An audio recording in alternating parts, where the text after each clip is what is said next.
Los avances científicos tecnológicos permiten diversificar el uso de las BAL como instrumentos de innovación en alimentos y dan lugar a nuevos conceptos inmunobióticos. La doctora Graciela Font de Valdés, directora de Cerela e investigadora superior de CONICET en la provincia de Tucumán, explicará estos avances.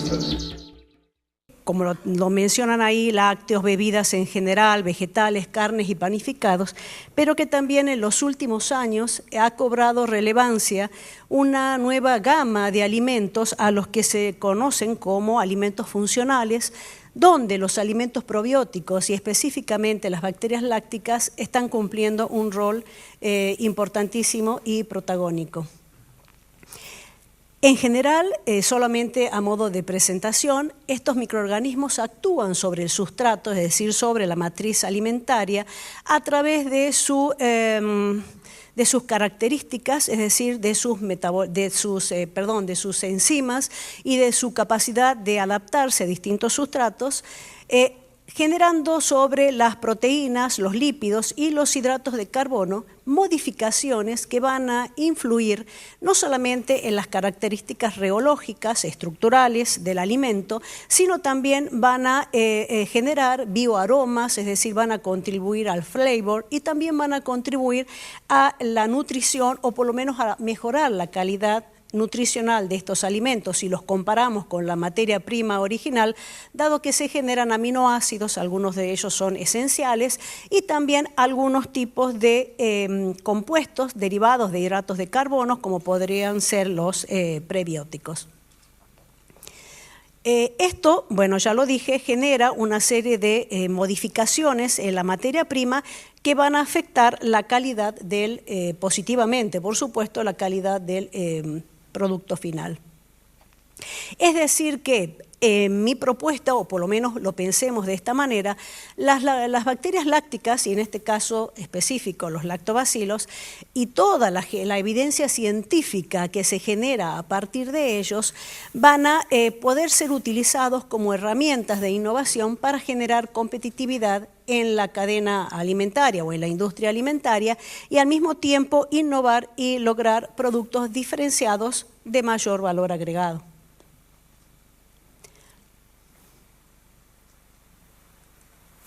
Así tenemos entonces que las principales funciones que podrían cumplir estas bacterias o los lactobacilos sería trabajar como fermentos o cultivos adjuntos que se agregan a fermentos y que van a cumplir algunas de las propiedades, de las funciones que ya mencioné, o van a actuar como probióticos o incluso van a actuar como bioconservantes. Ustedes piensen que las bacterias lácticas, al ser, como su nombre lo indica, generan principalmente ácido láctico, que es de por sí un conservante natural.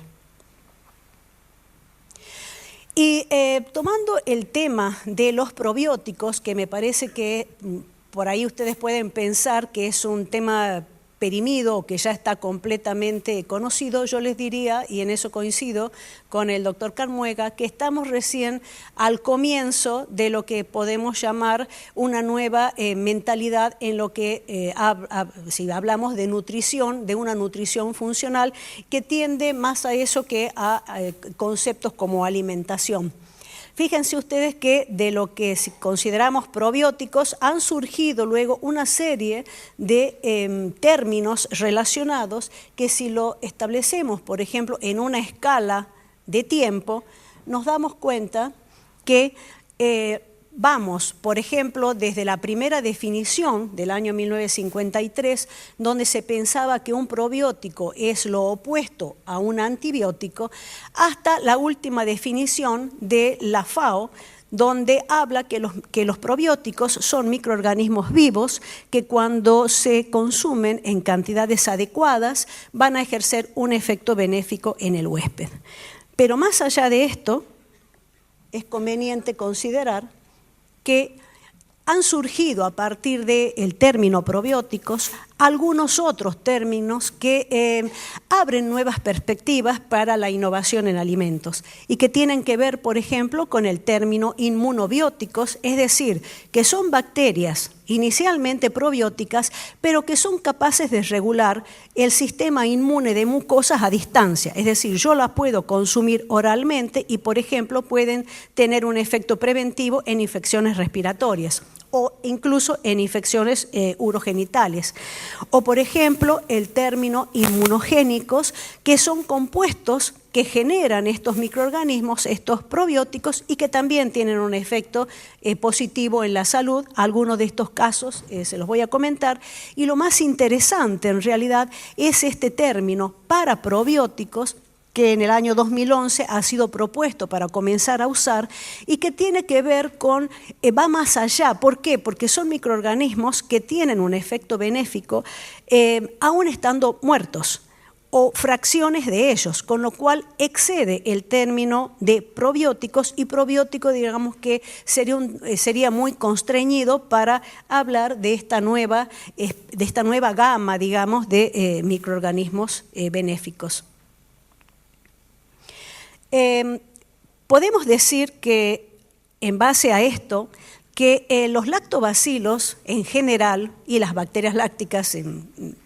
al revés, en general las bacterias lácticas, pero en realidad los que más se conocen en la parte funcional son los lactobacilos, podemos hablar que tienen funciones básicas como serían trabajar sobre el sistema inmunitario o infecciones intestinales, y también cumplen funciones específicas en salud, es decir, que vamos más allá de los términos que hoy estamos manejando, porque tengan un efecto directo, ya sea, por ejemplo, como bioreguladores lipídicos o protectores gástricos, o previniendo infecciones respiratorias o urogenitales,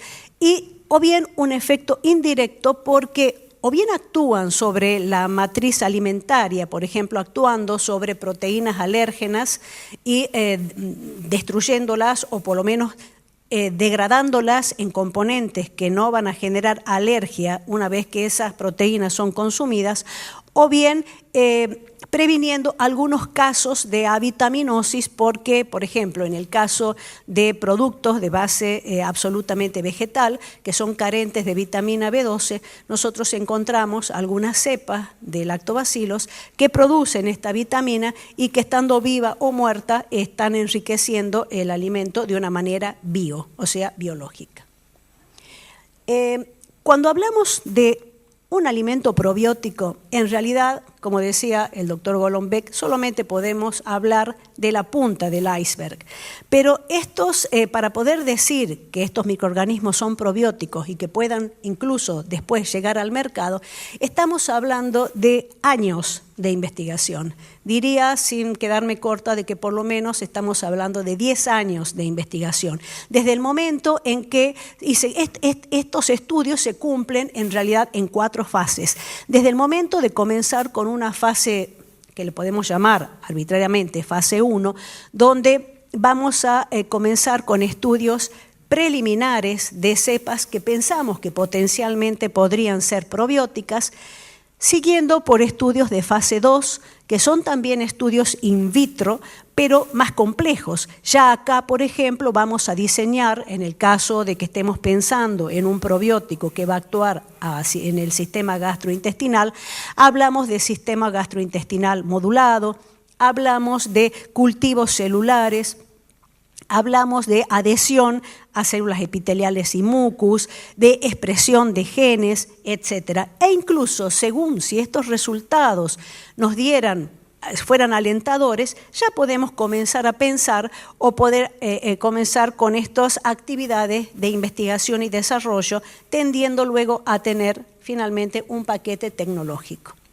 Los estudios de fase 3, que también se conocen como estudios preclínicos, es decir, que es el primer paso, ya estamos hablando de estudios in vivo, donde tenemos que generar distintos tipos de modelos animales que sean estables, que sean reproducibles, de forma de poder garantizar que lo que estamos viendo in vitro se va a reproducir in vivo.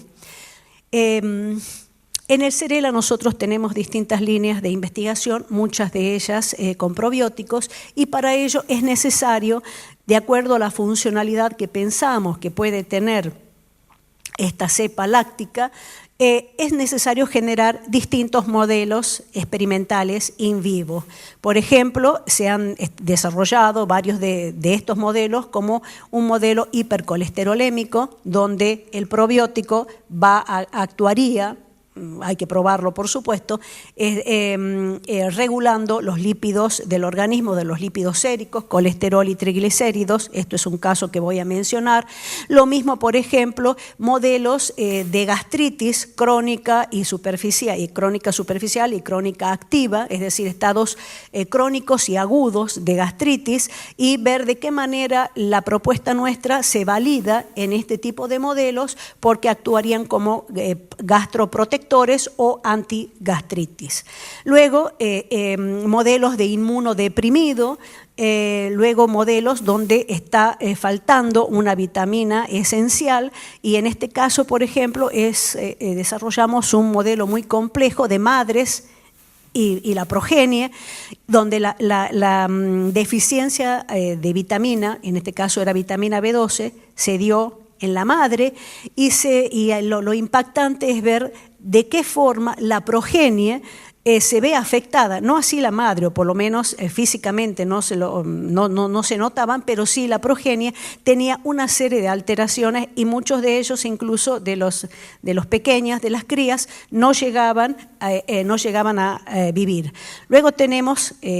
modelos de desnutrición y de cáncer. Es decir, que es bastante complejo, digamos, y como dice Esteban, lo dijo, tratamos de complementar los estudios básicos con los estudios aplicados.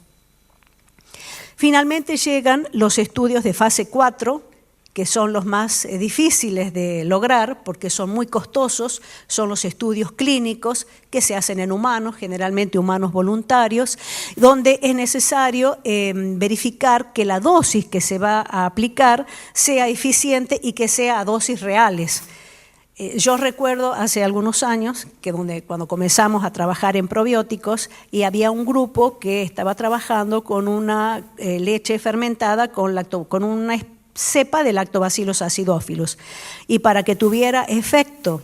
en la reducción de colesterol, o que tuviera efecto en el sistema inmunológico, había que tomar alrededor de 5 litros de esa leche fermentada diaria, con lo cual eso es imposible, porque bueno, ninguno de nosotros lo haría. Cuando empezamos a ver entonces que cuando ya en fase 3 nosotros tenemos resultados digamos positivos, y además los corroboramos en la fase 4, ya entonces podemos pensar que este producto se transforma en un paquete tecnológico y que puede ser comercializado. Y un ejemplo de un probiótico, en el caso nuestro, el probiótico 1505, que es un lactobacillus, es el segundo probiótico argentino. El primero está comercializado, está acá en el mercado, incluso en un producto, no voy a decir cuál, pero salió de la colección de cultivos del Cerela, y este sería el segundo. Lo interesante de este probiótico es que en realidad lo concebimos rompiendo antiguos paradigmas, es decir, que cuando uno tiene un resultado o un producto exitoso, va a ser exitoso solamente si llega al mercado comercial. En este caso lo pensamos como un probiótico social, y en realidad está transferido al mercado social. Nosotros en el año 2007 hicimos un estudio junto, realmente es como si fuera este proyecto es, en realidad para nosotros nos llena de orgullo, porque es un paradigma de interacción entre los sectores del Estado, el sector científico-tecnológico representado por el Cerela, y el sector empresarial. Han intervenido en este proyecto más de 100 personas, porque en el año 2007 se hizo la evaluación de los efectos positivos de este probiótico en la forma de un yogur, en comedores escolares. Y encontramos, los resultados fueron muy alentadores, había un aumento de las defensas naturales del huésped, había una menor incidencia en infecciones respiratorias e intestinales comparado con una población que recibía el mismo alimento, pero que era el placebo sin el compuesto bioactivo. Y además también encontramos que actuaba como adyuvante de antiparasitarios, lo que abrió una nueva línea de investigación. Y hoy este probiótico se encuentra presente en 3 productos. Desde el año 2008, a partir de esos resultados, el gobierno de la provincia de Tucumán, a través del Ministerio de Desarrollo Social, lo adoptó y lo encontramos desde el 2008 hasta la fecha en forma de yogurito. Se administra a los niños de escuelas de zonas bastante vulnerables de la provincia de Tucumán. En el año 2010 deshidratamos este probiótico, entonces se puede administrar como un bioingrediente en distintos alimentos. Generalmente lo administran en las escuelas en leche chocolatada, pero también en cualquier otra bebida que pueda ser consumida por los niños. Y en el año 2012 generamos, juntamente con una pyme de Tucumán, otro producto que es una leche chocolatada, también probiótica, conteniendo este probiótico. Estos productos hoy abastecen o se suministran a unos 200.000 escolares 3 veces por día, lo cual el impacto no solamente ha sido a nivel de la nutrición infantil de esos niños que en realidad no podían acceder a los probióticos comerciales, sino también impactó en el sector científico-tecnológico, es decir, en el CERELA, porque se abrieron nuevas líneas de investigación e incluso se dio un carácter social a muchos de los estudios que estábamos realizando, y también impactó en el sector productivo, porque, aunque ustedes no lo crean, en 2008, cuando comenzamos, era una pyme que ya tenía una línea de producción de yogur y se comenzó con 50.000 niños. Pero si bien teníamos todos un gran entusiasmo por hacerlo, la pyme no estaba preparada. Es decir,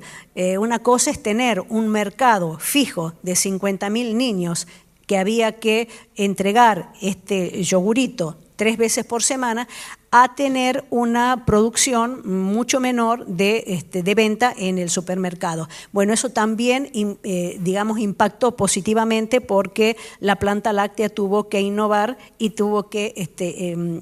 aumentar su capacidad productiva.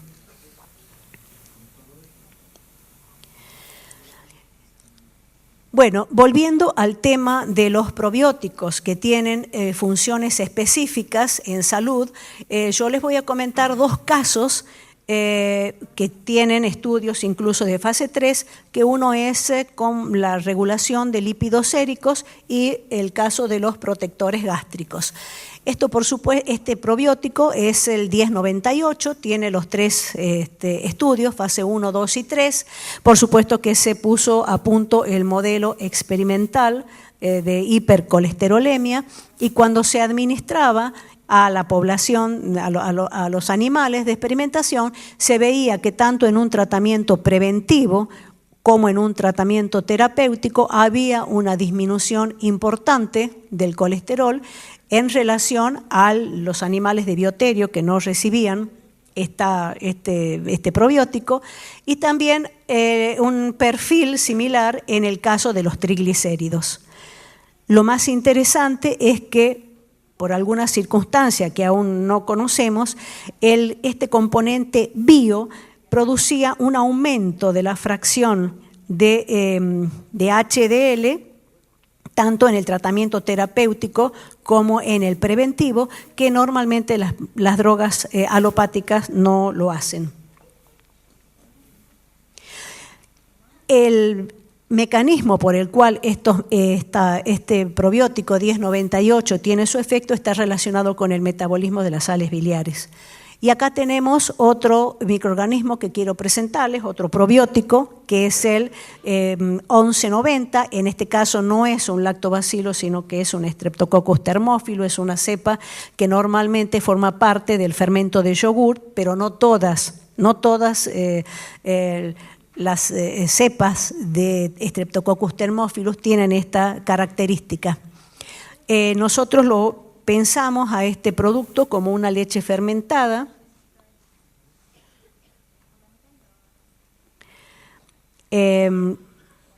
Tiene también los estudios de fase 1, 2 y 3 y lo tratamos, hicimos un tratamiento terapéutico, también preventivo. Yo voy a mostrar solamente acá este modelo de gastritis crónica superficial. La gastritis se indujo con el consumo de aspirina. Y vemos que tanto el EPS como,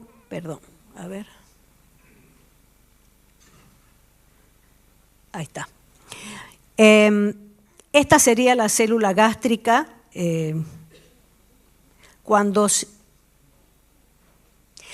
se agrega el polisacárido. El polisacárido es incorporado dentro de la célula por un fenómeno de endocitosis y el probiótico también se adhiere en la capa de mucus. Cuando nosotros tenemos las dos cosas, es decir, la leche fermentada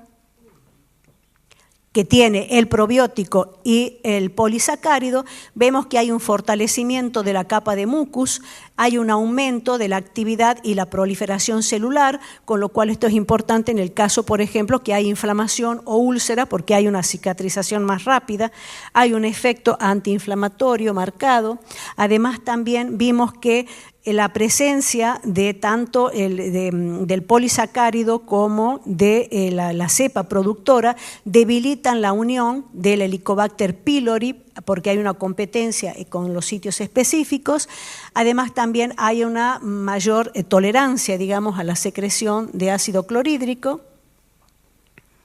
Y finalmente hay una reversión del daño en mucosa, tanto por el ácido clorhídrico como por aspirina. Y esto es importante porque generalmente en muchos casos se toma o se consume aspirina como un antiinflamatorio, con lo cual esto podría, de una manera biológica, podríamos tener un protector gástrico. Si nosotros miramos acá en un modelo animal, vemos que este sería el estómago del animal donde está instalada la gastritis sin tratamiento, donde hay una marcada inflamación y vascularización de la mucosa gástrica, mientras que este es la fotografía de un estómago normal, donde hay una mucosa gástrica normal con estructuras histológicas conservadas, de manera similar a lo que ocurre con un animal normal que no ha cursado la patología. También las bacterias lácticas o los lactobacilos se pueden usar o son sinónimo de conservantes naturales y están presentes en una gran cantidad de alimentos, como lo dije al comienzo. Si nosotros tomamos en cuenta la definición de bioconservación, que sería el uso de la biotecnología en la mejora de la vida útil de los alimentos, porque va a actuar en cuanto a la conservación, el procesado y la seguridad de los mismos, nos encontramos entonces que el concepto bio en los conservantes sería el diseño de un conservante que tenga microorganismos específicos y o sus metabolitos, que serían sustancias naturales. Y en este sentido, nuevamente, las bacterias lácticas o los lactobacilos no solamente producen ácidos orgánicos, como sería el ácido láctico, acético o succínico y fórmico, sino también una gran variedad de sustancias que en conjunto van a tener un mayor efecto bioconservante cuando están presentes en el alimento. Nosotros tomamos una problemática o un modelo, trabajamos en un modelo experimental de panes. partiendo de la base que la industria de la panificación, sobre todo las panificadoras que son de tipo artesanal, tienen pérdidas considerables, dependiendo de la época del año, es entre el 20 y el 40%. Se utiliza lógicamente como conservante químico el propionato de calcio. El Código Alimentario establece niveles de hasta un 0,4, pero en muchos casos sabemos que se utiliza mayor concentración, aun cuando los beneficios no son mayores. Y la propuesta que nosotros presentamos o que postulamos fue lograr una mayor vida útil con un mayor valor nutricional y partiendo del concepto más natural, para lo cual había que diseñar un fermento láctico bioconservante. En este sentido, fueron distintos los componentes que tuvimos en cuenta, como por ejemplo la base. Tratamos de trabajar con una base grado alimentario que sea compatible con el sustrato, es decir, cuál era el alimento que se iba a conservar. Había que ver qué tipo de proteínas de origen animal o de origen vegetal para el crecimiento de las bacterias lácticas. Por ejemplo, en el caso de un inoculante para ensilado no podemos tener en cuenta proteína animal porque el SENASA no lo permite. Hubo que tener en cuenta también qué tipo de azúcar y, por supuesto, luego el componente activo que eran las bacterias lácticas. Esto fue sometido a procesos de fermentación, teniendo en cuenta distintos parámetros tecnológicos y basándonos siempre, por supuesto, en que sea económico, que sea efectivo y que sea rentable. Nosotros en ese momento lo concebimos de una manera líquida, pero también podría ser en polvo. Tuvimos que tener en cuenta la vida útil del alimento y la presentación. Y pensamos que puede ser usado, pero no descartamos que pueda tener otro tipo de aplicaciones en panificados, lácteos, en alimentos para animales o en ensilado. En el caso específico del modelo, que era un pan tipo lactal, que tenía que ser empaquetado, nosotros utilizamos este lactobacilo 778, que fue aislado de masa panaria y que sabemos por los estudios in vitro que realizamos que tiene una actividad antifúngica importante. Y esta actividad antifúngica está ligada a dos ácidos, el ácido fenilláctico y el ácido hidroxifenilláctico. Son potenciados tanto por el ácido láctico como el ácido acético, y si bien estos ácidos son de tipo orgánico, no derivan de la fermentación de azúcares, sino de aminoácidos, de fenilalanina y de tirosina, y una fuente interesante es la quinoa, que tiene un elevado porcentaje de estos aminoácidos precursores.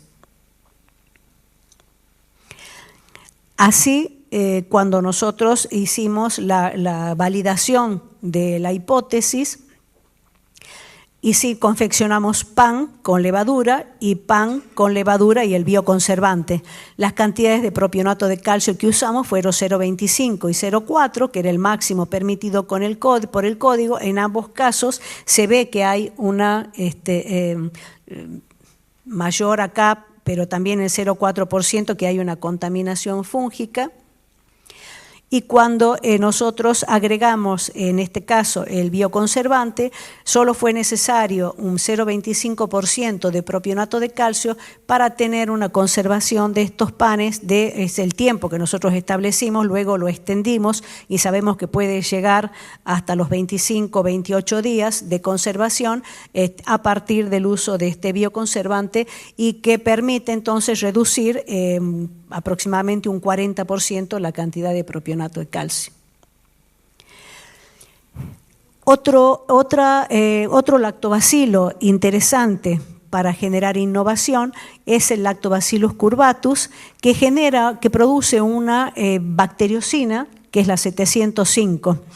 y que se ha probado en productos cárnicos, también se está probando en quesos con muy buenos resultados y que puede ser usada, por ejemplo, fermento, lactobacilo se puede agregar al fermento láctico o starter como cultivo bioprotector. Se puede incorporar, aunque esto está solamente a escala de laboratorio, se podría incorporar a films, generando films bioactivos para la conservación de carne, por ejemplo, que vaya a ser conservada durante largo tiempo. También sabemos que algunos agentes quelantes aumentan el espectro de acción de esta bacteriocina, o bien puede ser usada posiblemente como un spray de soluciones que contienen el cultivo bioprotector y o sus bacteriocinas. Bueno, para terminar con esto, un poco la idea es que podemos llegar a través del uso de bacterias lácticas o de los lactobacilos, productos más atractivos, tener un menor impacto ambiental porque podríamos incluso utilizar el cultivo completo, no necesariamente la biomasa, con lo cual no estamos generando residuos al medio ambiente, generar mayor valor agregado porque estamos pensando siempre en componentes bio, y generar siempre esta relación investigación-innovación a través de una triple hélice para generar competitividad y productos diferenciados. Y en nuestro caso, yo creo que desde el sector científico-tecnológico es muy importante, ya lo conversamos en distintos momentos con representantes de distintas empresas del sector productivo, es importante conocer qué es lo que necesita el sector productivo y que nosotros podemos brindar. Porque muchas veces los científicos tenemos potencialidad para hacer varias cosas, pero pensamos desde nuestra óptica, muy limitada por cierto, de que lo que tenemos en mano va a funcionar, que lo necesita el mercado, que es maravilloso porque para una madre no hay hijo feo, pero resulta que el mercado o la respuesta que tenemos del sector productivo no es la que esperamos. ¿Por qué? Porque probablemente podríamos haber generado algo diferente, pero si no sabemos qué es lo que está necesitando el sector productivo, difícilmente podemos llegar a establecer esta interacción que a lo largo de todas estas charlas se ha visto como que es importante para poder llegar juntos a un producto de éxito. Muchas gracias.